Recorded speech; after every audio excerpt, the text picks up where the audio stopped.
সম্মানিত আমার মাথার তাজ ওলামাদেরকে জাতীয় ঐক্যের আহ্বান জানাই। আমি আমার সম্মানিত রাজনৈতিক ব্যক্তিবর্গদেরকে জাতীয় ঐক্যের আহ্বান জানাই। অনেক হয়েছে আর না। আধিপত্যবাদকে রুখে দিতে হলে, বাংলাদেশের বিরুদ্ধে যে কোনো ধরনের ষড়যন্ত্রকে রুখে দিতে হলে জাতীয় ঐক্যের কোনো বিকল্প নাই। চিল্লায় বলো ঠিক কিনা? আমরা নামাজ কায়েম করতে চাই। জামাত ইসলাম এই কথার উপর একমত আছে না নাই? নামাজ কায়েম হোক, একমত না জামাত ইসলাম? হেফাজত একমত না? ইসলামী আন্দোলন একমত না? তাবলীগের ভাইয়েরা একমত না? পীরের মুরিদেরা একমত না?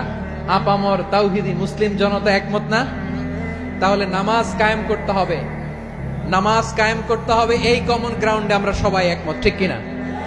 যাকাত আদায় করতে হবে, সবাই একমত, ঠিক কিনা?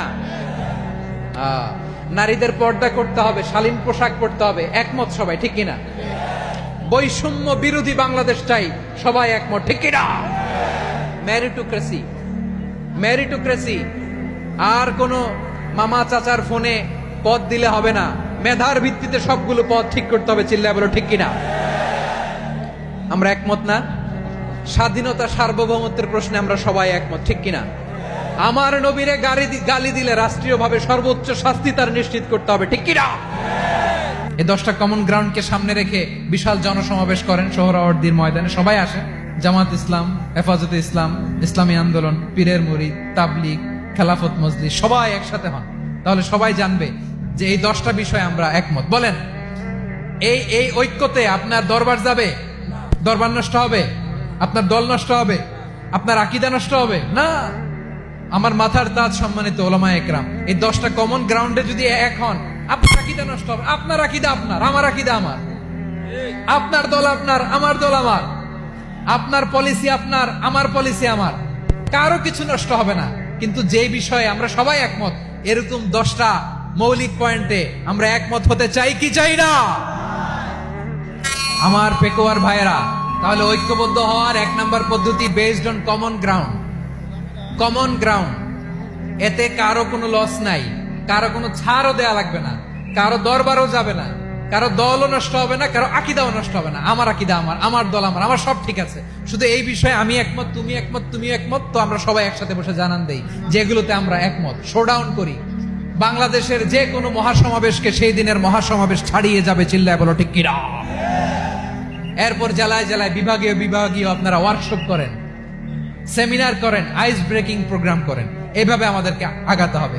তাহলে number 1 common ground based, number 2 issue based, issue ভিত্তিক ঐক্য। যখনই জরুরি কোনো ইস্যু আসবে আমরা ঐক্যবদ্ধ হব। রাজি আছেন সবাই? সবাই রাজি আছেন? আল্লাহ তাআলা আমাদের সবাইকে ঐক্যবদ্ধ জীবন ধারণের তৌফিক দান করুক, আমরা পড়ি আমিন। এখন পেকোয়ার ভাইরা, শেষ কথা বলি, আওয়াজ করে বলেন, আমরা ঐক্যবদ্ধ হতে চাই কি চাই না? চান? এই যে আমি বিনয়ের সাথে আলেম সমাজকে জাতীয় ঐক্যের আহ্বান জানালাম, এটার সাথে আপনারা সংহতি প্রকাশ করেছেন? বিনয়ের সাথে আজকের এই পেকুয়ার ময়দান থেকে আমাদের রাজনৈতিক নেতৃবৃন্দদেরকে জাতীয় ঐক্যের আহ্বান জানাই, আপনারা সংহতি প্রকাশ করেছেন? এখন এটা রোড ম্যাপ কি, কিভাবে আমরা ঐক্য প্রক্রিয়াতে এগিয়ে যাব? শেষ কথা বলি, একেবারে সহজ। আমাদের ওলামা মাশায়েখদেরকে, আমার মাথার তাজ, তাদেরকে আমরা বলি, এই যে আমরা ঐক্যবদ্ধ হই নাই, আমরা কি বড় কিছু অর্জন করে ফেলছি?